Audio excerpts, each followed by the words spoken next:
আমরা বাঙালিরা সকলেই কিন্তু মাছ খেতে ভীষণই পছন্দ করি।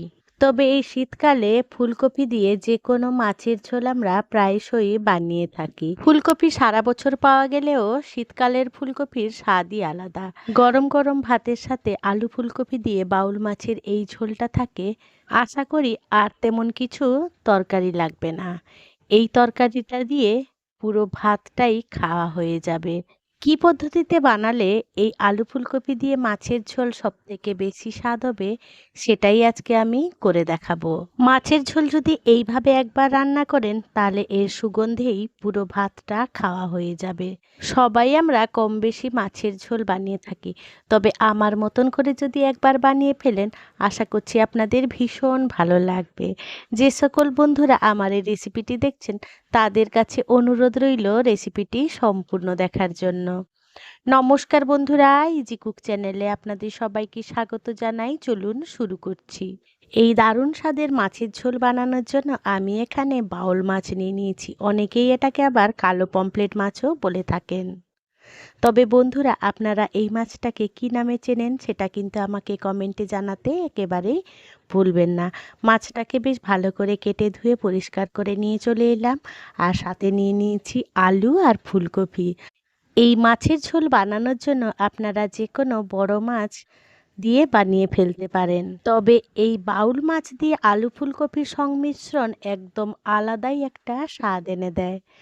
আমি দেখুন আলুগুলো ঠিক এইভাবে ডুমো ডুমো করে কেটে নিয়েছি, আর ফুলকপিগুলো ঠিক এই রকম বড় বড় সাইজ করে কেটে নিয়েছি। মাছের পরিমাণটা আমি আমার মতন করে নিয়ে নিয়েছি। আপনারা আপনাদের পছন্দ মতন পরিমাণ মতন সবজি আর মাছের পরিমাণটা ঠিক করে নেবেন। প্রথমেই আমরা মাছগুলোকে মেরিনেট করে নেব। তার জন্য স্বাদ মতো নুন দিয়ে দিলাম, আর দিয়ে দেবো পরিমাণ মতন হলুদ গুঁড়ো, আর দিয়ে দেবো 1 চামচের মতন লঙ্কা গুঁড়ো। দিয়ে সমস্ত উপকরণ দিয়ে মাছগুলোকে বেশ ভালো করে ঘষে ঘষে মাখিয়ে নেব। আমার এই রেসিপিটি যদি কোনো বন্ধু ইউটিউব থেকে দেখে থাকেন তাহলে আমার এই ক্ষুদ্র চ্যানেলটিকে সাবস্ক্রাইব করে আমার পাশে থাকার জন্য অনুরোধ করছি, আর পাশে থাকা বেল আইকনটি অবশ্যই প্রেস করে রাখবেন।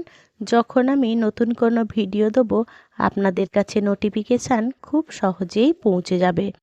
কথা বলতে বলতে দেখুন মাছগুলোকে বেশ ভালো করে হাত দিয়ে ঘষে ঘষে ম্যারিনেট করে নিলাম। এবারে মাছগুলো ভালো করে মেরিনেট করা হয়ে গেলে এটাকে রেখে দেবো প্রায় 10 থেকে 15 মিনিটের মতন। আপনাদের হাতে যদি টাইম থাকে তাহলে আপনারা আধ ঘন্টাও রেখে দিতে পারেন, তাহলে মাছের স্বাদটা ভীষণই ভালো লাগবে। সব মাছগুলো বেশ ভালো করে হাত দিয়ে ঘষে ঘষে মাখিয়ে নিলাম নুন হলুদ আর লঙ্কা গুঁড়ো, আর এদিকে মেরিনেট হতে রেখে দিলাম। উল্টো দিকে গরম জলে ফুলকপিগুলো একটু দিয়ে রাখবো, যাতে ফুলকপির মধ্যে পোকামাকড় থাকে আর অনেকের গ্যাস অম্বল হয়, সেটার জন্য ফুলকপিগুলোকে জাস্ট গরম জলে 10 থেকে 15 মিনিটের মতন ভিজিয়ে রেখে দেবো। এইভাবে ফুলকপি যদি ভিজিয়ে রেখে রান্না করা যায় তাহলে ফুলকপির স্বাদটা কিন্তু আরও বেড়ে যায়। ফুলকপিগুলো ভিজতে থাক, এদিকে আমি গ্যাসে কড়াই বসিয়ে দিয়েছি। কড়াইটা বেশ গরম হওয়া পর্যন্ত অপেক্ষা করব। বেশ ভালো করে গরম হয়ে গেলে পরিমাণ মতন সর্ষের তেল দিয়ে দেবো। আমি এখানে এই রান্নাটা সর্ষের তেলে করব। তেলটা বেশ ভালো করে গরম হয়ে গেলে সামান্য একটু হলুদ গুঁড়ো দিয়ে দিলাম, যাতে তেলের ছিটেটা গায়ে না আসে। এবারে মেরিনেট করে রাখা মাছগুলো এক এক করে দিয়ে দেবো। দিয়ে মাছগুলোকে উল্টে পাল্টে বেশ কড়া করে লাল লাল করে ভেজে নেব। আপনারা যদি কড়া মাছ পছন্দ না করেন তাহলে আপনাদের মতন করে ভেজে নেবেন। মাছ ভাজা সবাই কম বেশি জানেন, তবে এই আলু ফুলকপি দিয়ে মাছটা কিন্তু একটু লাল লাল করে ভাজা করলে বেশি ভালো হয়। সব মাছগুলোকে কিন্তু আমি বেশ ভালো করে কড়া করে লাল লাল করে ভেজে তুলে রেখে দিলাম। এবারে ওই তেলের মধ্যে কেটে রাখা আলুগুলো ভেজে নেব। আলু দিয়ে দিলাম, আলু স্বাদ মতো নুন দিয়ে দেবো, দিয়ে ভালো করে নাড়াচাড়া করে তেলের সাথে মিশিয়ে নিয়ে ঢাকা চাপা দিয়ে বেশ লাল লাল করে ভেজে নেব। আলুগুলো দেখুন ঠিক এইরকম সোনালি কালার চলে এলে এবারে ওই যে গরম জলে দিয়ে রেখেছিলাম ফুলকপিগুলো, সেগুলো জল ঝরিয়ে নিয়েছিলাম। এবারে ফুলকপিগুলো এই আলুর সাথে দিয়ে ভাজা করে নেব। এই পর্যায়ে কিন্তু আমি কোনো রকম ফুলকপির অনুযায়ী নুন কিংবা হলুদ ব্যবহার করিনি। ফুলকপির সাথে আলুটা ভেজে নিলে আলুটাও অনেকটাই সেদ্ধ হয়ে যায় আর ফুলকপির ভেতরে যে জলটা থাকে সেটাও অনেকটা শুকিয়ে যায়। আলু ফুলকপি এদিকে ভাজা হতে থাক। একটা বড় সাইজের পেঁয়াজ আমি রাফলি কুচিয়ে নিয়েছি, সেটাকে মিক্সার গ্রাইন্ডারে জারে দিয়ে ভালো করে একটা ফাইন পেস্ট বানিয়ে রেখে দিলাম। এদিকে গ্যাসের ফ্লেম হাইতে করে উল্টে পাল্টে আলু আর ফুলকপিকে বেশ ভালো করে লাল লাল করে ভেজে তুলে রেখে দেবো। আর এই মাছের ঝোল বানানোর জন্য আলু ফুলকপিগুলোকে বেশ লাল লাল করেই ভেজে নিতে হবে। এবারে তেল ঝরিয়ে তুলে রেখে দিলাম। এবারে ওই তেলের মধ্যে একটা বড় সাইজের পেঁয়াজ কুচি করে নিয়েছিলাম, পেঁয়াজ কুচি দিয়ে দিলাম, দিয়ে বেশ ভালো করে নাড়াচাড়া করে একটু ভাজা করে নেব।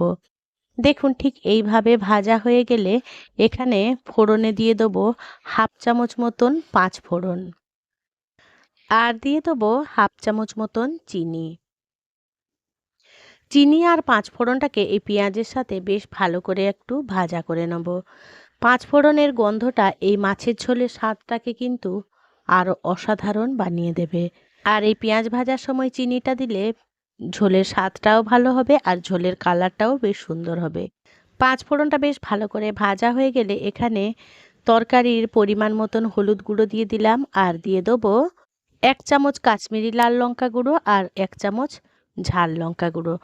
ঝালটা অবশ্য আপনাদের পছন্দ মতন পরিমাণ মতন বাড়িয়ে বা কমিয়ে নেবেন। এবারে একটু নাড়াচাড়া করে নিলাম। এবারে কালারটা বেশ সুন্দর হয়ে এলে এবারে বেটে রাখা পেঁয়াজের পেস্টটা এবারে দিয়ে দেবো। পেঁয়াজের পেস্টটা দিয়ে বেশ ভালো করে নাড়াচাড়া করে কষিয়ে নেব। পেঁয়াজটা কাঁচা গন্ধ যাওয়া পর্যন্ত কষাতে হবে। এদিকে পেঁয়াজটা কষানো হতে থাক। এবারে ওই মিক্সার গ্রাইন্ডার জারের মধ্যে দিয়ে দেবো 1 ইঞ্চি মতন আদা কুচি করে নিয়েছিলাম। এবারে দিয়ে দেবো 8-10টা রসুন, আর দিয়ে দেবো 2টো টমেটো। এবারে যে মশলাটা দিচ্ছি দেখুন, 2টো এলাচ, কয়েকটা লবঙ্গ, গোলমরিচ আর দারুচিনি, এই সমস্ত উপকরণ একটা ফাইন পেস্ট বানিয়ে নেব। দেখুন ফাইন পেস্ট বানিয়ে নিলাম। আর এদিকে পেঁয়াজটা বেশ ভালো করে কষানো হয়ে গেছে আর পেঁয়াজটা থেকে তেলও ছাড়তে শুরু করেছে। এই পর্যায়ে আমরা এবারে দিয়ে দেবো এই যে পেস্ট করলাম যে মশলাটা, সেই মশলাটা দিয়ে দেবো। এবারে বেশ ভালো করে আমাদের কষিয়ে নিতে হবে। গ্যাসের ফ্লেম লো টু মিডিয়ামে আঁচে রেখে এই মশলাটাকে বেশ ভালো করে কষিয়ে নেব। যতক্ষণ না মশলাটা গা থেকে তেল ছেড়ে আসছে ততক্ষণ কিন্তু আমাদের ধৈর্য ধরে কষিয়ে নিতে হবে। যত তাড়া থাক, যত যাই থাক না কেন, যদি মশলাটা আমরা ধৈর্য ধরে একটু কষিয়ে নিই তাতে তরকারির স্বাদটা কিন্তু দুর্দান্ত হয়। দেখুন মশলাটার গা থেকে একেবারে কাঁচা গন্ধ চলে গেছে। এবারে আমি কেটে রাখা ধনেপাতার যে গোড়া অংশগুলো সেগুলো কিছুটা পরিমাণে দিয়ে দিলাম, দিয়ে আবারও কষিয়ে নেব।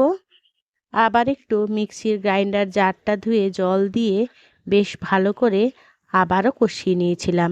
আমি প্রায় মশলাটা কষিয়ে নিয়েছিলাম 4 থেকে 5 মিনিটের মতন। এইভাবে যদি মাছের ঝোল বানান, পাঁচ ফোড়ন আর আমাদের এই গরম মশলাগুলোর গন্ধে পুরো বাড়িটা কিন্তু মমো করবে। যেদিনকে বানাবেন সেদিনকে কিন্তু আর বিশেষ কোনো তরকারি লাগবে না। দেখুন কথা বলতে বলতে মশলাটার গা থেকে বেশ ভালো করে তেল ছেড়ে এসেছে।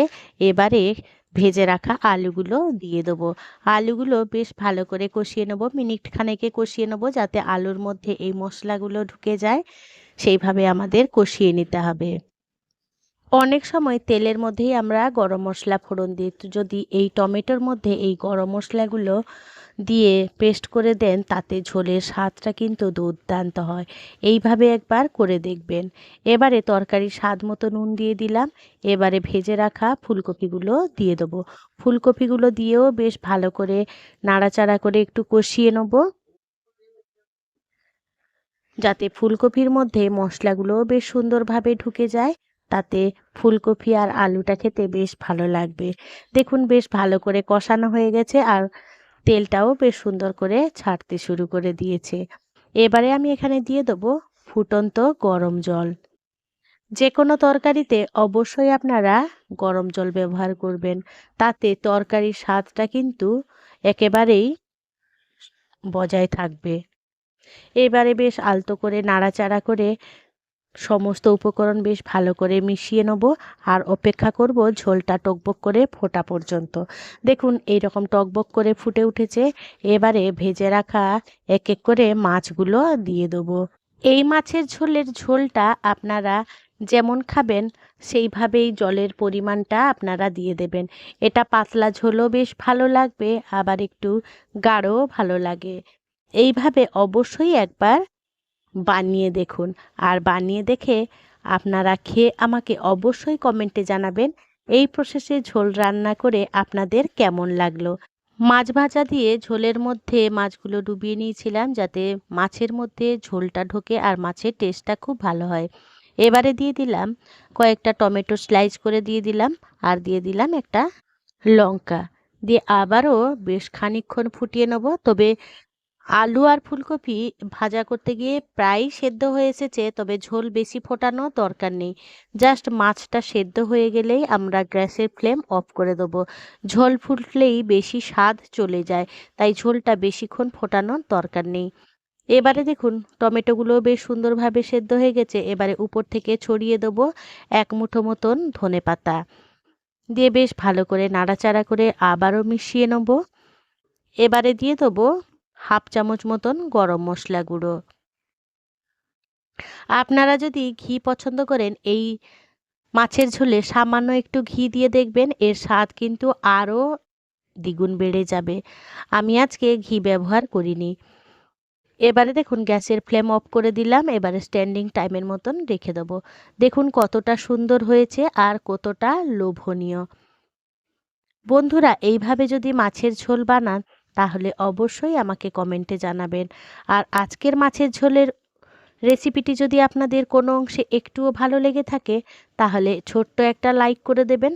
আপনাদের এই ছোট্ট ছোট্ট লাইক আমাকে অনেক ইন্সপায়ার করে নিত্য নতুন রেসিপি বানানোর জন্য। আর যদি খুব বেশি ভালো লেগে থাকে তাহলে বন্ধু বান্ধব কিংবা প্রিয়জনদের সাথে শেয়ার করে তাদেরও দেখার সুযোগ করে দেবেন। দেখুন কালারটা কতটা সুন্দর এসেছে আর কতটা লোভনীয়। এবারে গরম গরম ভাতের সাথে এই মাছের ঝোলটা আমি পরিবেশন করে নেব। আমি আমার মতন করে পরিবেশন করে নিচ্ছি, আপনারা আপনাদের পছন্দ মতন আপনারা পরিবেশন করে নেবেন। দেখলেন তো বন্ধুরা, তৈরি হয়ে গেল আজকের স্বাদের নতুন চমক। আমরা তো রেগুলার মাছের ঝোল বানিয়ে থাকি, কিন্তু রান্নার প্রসেস যদি একটু চেঞ্জ করে দিই তাহলে স্বাদের একেবারে নতুন চমকও এসে যায়। এবারে ভাত নিন, এক টুকরো মাছ তুলে নিন, আর প্রথম কামড়েই বুঝে যাবেন এটা শুধু রান্না নয়, এটা মন ভালো করার একেবারে ম্যাজিক। আপনিও ট্রাই করে দেখুন আর কমেন্টে জানাতে একেবারেই ভুলবেন না। আগামীতে আপনারা কোন নতুন স্বাদ দেখতে চান সেটা কিন্তু জানাবেন।